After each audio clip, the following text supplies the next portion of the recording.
السلام عليكم ورحمة الله وبركاته. اللهم صل وسلم وبارك على سيدنا محمد وعلى آله وصحبه وسلم. أنا شيري ودي قناتي. يلا بقى كده نعمل الدولمة العراقية بأيادي مصرية، بإيد المصرية بقى الحلوة بتاعتنا وافتكاساتنا احنا بقى. معايا هنا كيلو كوسة، معايا كيلو بدنجان، معايا فلفل ألوان، فلفل شطة، معايا البصل. أهم حاجة في الدولمة العراقية البصل. ناخد الكوسة الجميلة بتاعتنا بقى كده، اللهم صل على النبي، ونقورها بقى التقويرة بتاعت المصريين. هنقور الكوسة والبدنجان وننضف الحاجة بتاعتنا ايه تنظيف جميل كده. هنقور الكوسة ما شاء الله تبارك الرحمن، نقور البدنجان ونشوف بقى. يلا بقى اخواتنا العراقيين يقولوا لي الطريقة صح، لاني اول مرة ايه اجربها. قورنا الكوسة جامد. طبعا انا معايا مية وملح وحطها جنبي، لاني البدنجان هشتغل انا فيه على طول، فايه هقور بقى واحط في الميه بالملح دي. انا متعوده على كده على طول. احط البدنجان بتاعي والكوسه بتاعتي في طبق فيه ميه بملح وشويه خل، هيحافظ على لون البدنجان زي ما هو وايه، وما شاء الله تبارك الرحمن هيخليه زي الفل. هقور البدنجان بتاعي والكوسه بتاعتي وانضف كل حاجه قدامكم. الفلفل الالوان، الطبق يا بنات ما انا بقول تاني، هو الطبق فيه ميه بملح وخل، هتلاقوا الخضار بتاعكم ما شاء الله جميل زي الفل. نقور قور كده. يلا بقى البنانيت الحلوة الجميلة اللي معايا يشوفوا ايه التقوير الجميل ده بتاع ايه ماما شيري. اول مرة اجرب الدولمة العراقية دي، الوصفة جميلة جدا جدا جدا، الوصفة رائعة رائعة رائعة.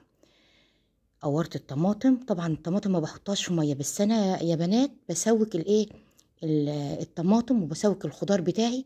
يعني الطماطم والفلفل دايما لما نيجي ناكل الفلفل كده بنلاقيه عادب، لا انا اقوم ماسكه الطماطميه والفلفل واقوم ايه مسوكاه بالملح كده، شويه ملح شويه فلفل اسمر. جربوا بقى الوصفه دي كده، لو ما كنتش بتجربيها جربيها. قلب الباذنجان ده طبعا هاخده لاني ايه هستخدمه بعد كده. هم بيحطوه اخواتنا العراقيين في الدولمه العراقيه بتاعتهم، بياخدوا جزء من الباذنجان ده من قلب الباذنجان ويحطوه على الرز. في منهم حط الرز البسمتي زي ما انا جربت الاتنين، جربت الرز المصري وجربت الرز البسمتي. ده حلو وده حلو، الاتنين حلوين. يعني في الوصفة الرز البسمتي حلو والرز الايه المصري حلو، بس طبعا الرز المصري يفوق الجميع ما شاء الله تبارك الرحمن.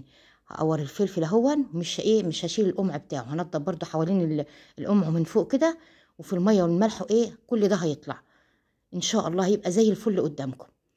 الوصفه بتاعتنا طويله معلش معذره، بس انا حبيت اجرب ايه اشوف كده تغيير، وده محشي وده محشي، ونشوف اخواتنا بقى العراقيات هتقول ايه عليا كويس ولا ايه. اهم حاجه انا قلت البصل ما شاء الله تبارك الرحمن هنمسكه، ونمسك بقى البصلايه هوريكم بعد كده.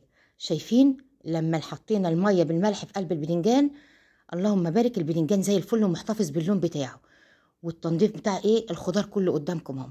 هنا جبت انا معايا هنا كيلو من كل حاجه، ونص بدنجان الاسمر، ونص فلفل الوان، وخدت قرنين فلفل ايه اخضر من عندي من التلاجة، وجبت البطاطس هي قشرتها ما شاء الله، قشرتها وحطيتها برضو في الميه الملح، كل حاجه قدامكم محتفظه بايه بلونها وبشكلها. دي بنوتي بتوريكم على فكره الحاجه وانا مخلصاها كده، شكل الخضار يفتح النفس، والله الطعم يا بنات خطير خطير خطير.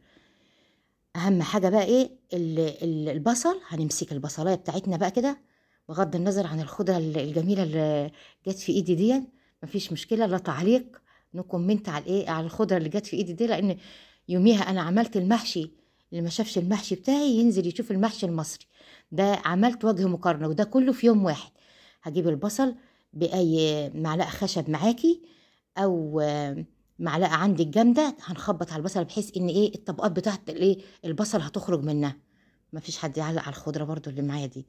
قشرت البصل الجميل بتاعي، ومعايا ميه مغليه، ميه مغليه يا بنات. غليت الميه وحطيت فيهم شويه ملح وسبتها في الحله قدامكم اهون، واقوم ايه حاطه البصل فيها، بحيث ان الايه الطبقات بتاع الطبق كل بين كل طبق وطبق كده تطلع على طول بسهوله بسهوله عندي.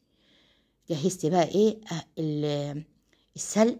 السلق اهو يا بنات، جبت ميه برضو مغليه كده وحطيت فيها شويه ملح وحطيت السلق فيها وشيلتها على طول. وده البصل بعد ما فصصته كده وخرجت بين كل طبقه وطبقه. انا معذره ده دبس رمان. الوصفه طويله، الوصفه طويله، وكنت عامله معاها المحشي كمان. ده الرز البسمتي هوريكم اهو.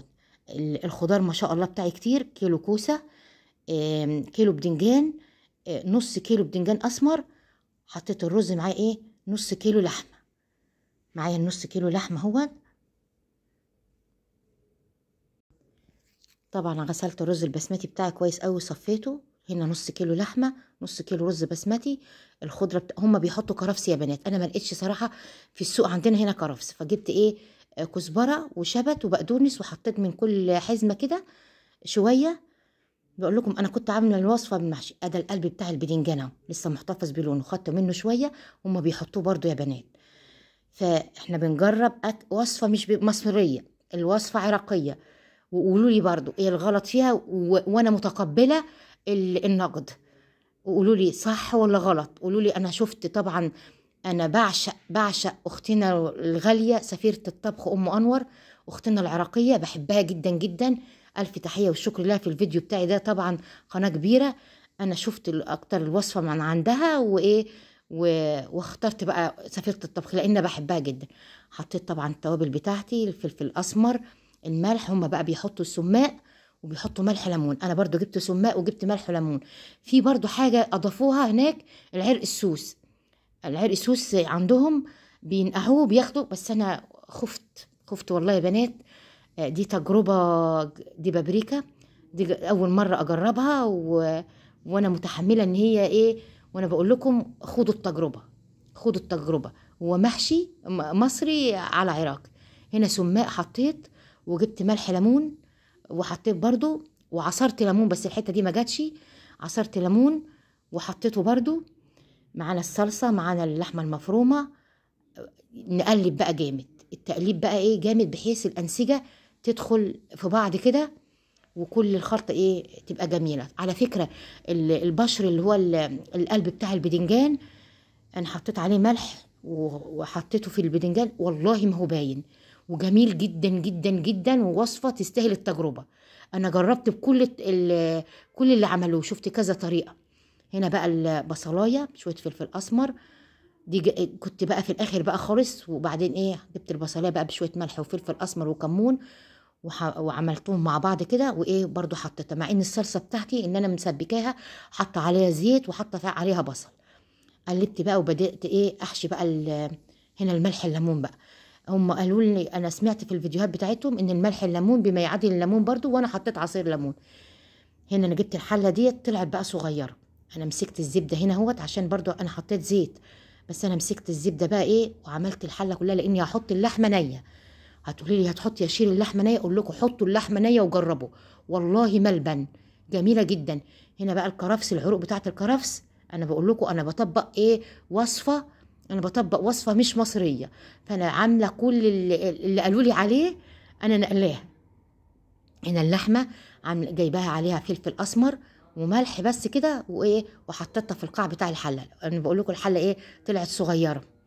هنبدا احشي بقى كده. هحشي بقى لما لقيتها صغيره بدلتها بايه بالحله الاستانلس. منها كبيره ومنها خدت الكميه كلها. اقول لكم الكميه تاني: كيلو كوسه، كيلو بدنجان، وربع كيلو فلفل الوان، او حسب الكميه ما انت عايزه بقى. عايزه تاخدي الكميه اللي انا حطيتها دي كلها، عدلي ايه الكميه دي.